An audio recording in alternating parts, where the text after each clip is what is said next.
আসসালামু আলাইকুম বন্ধুরা, তোমরা সবাই কেমন আছো? আমার আম্মু আজকে দারুণ রেসিপি বানাবে, তোমরা দেখতে থাকো। আর আমার তো সারাস্তো আমার বাড়ি লিখেছেন জসিমউদ্দিন।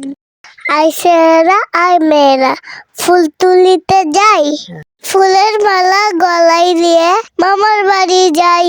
ঝড়ের দিনে মামার দেশে আম কুড়াতে সুখ, পাখা যাবেল মধুর রসে রঙিন করি মুখ। কেমন লাগলো বন্ধুরা আমার ছড়াটা?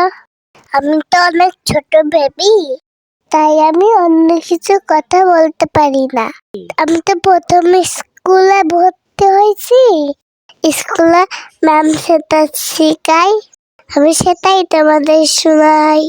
তোমাদের যদি ভালো লাগে লাইক কমেন্ট শেয়ার করে দাও, আর আমাকে ভালোবাসলে সাবস্ক্রাইব করে দাও। বাই বাই বন্ধুরা।